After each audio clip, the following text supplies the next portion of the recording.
My dear friends, we see that prayer plays a very important role in our lives.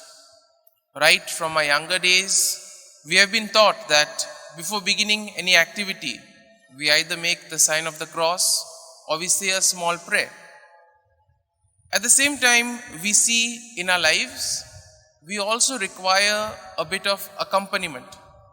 If we know that there is somebody there with us, we get little courage and we are quite comfortable.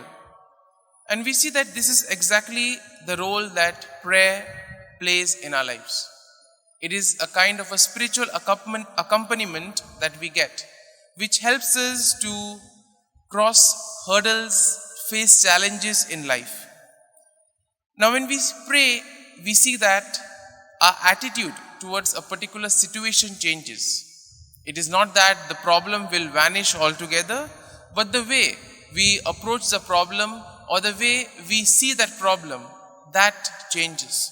And therefore we see in life, when we approach something as a burden or as a problem, it becomes hard, it becomes difficult for us.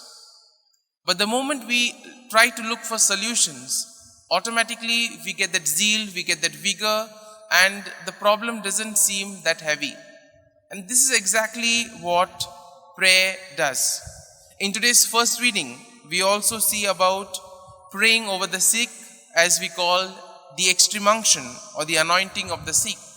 And in this way we see that prayer is meant to be a kind of a strengthening effect on the person.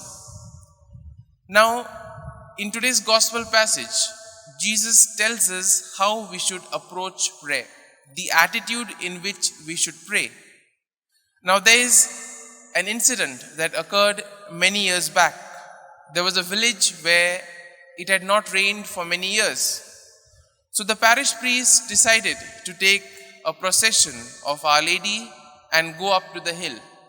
And throughout the journey or throughout the pilgrimage that they were undertaking, they decided to say the rosary with the intention that it might rain.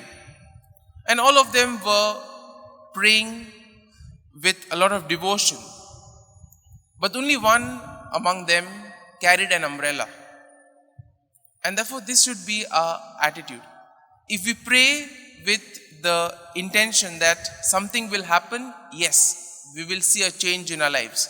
But if we pray with the attitude that nothing is going to happen, then we see that we too will feel dryness in our hearts.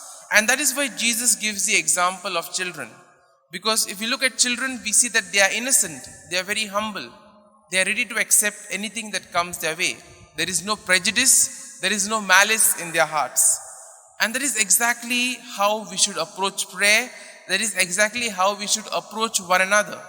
Because if we have certain preconceived ideas, however good the person may be, however good the situation may be, we'll always perceive it from those prejudices.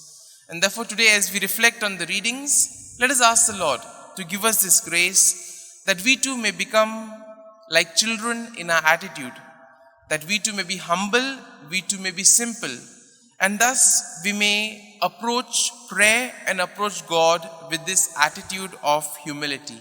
Amen.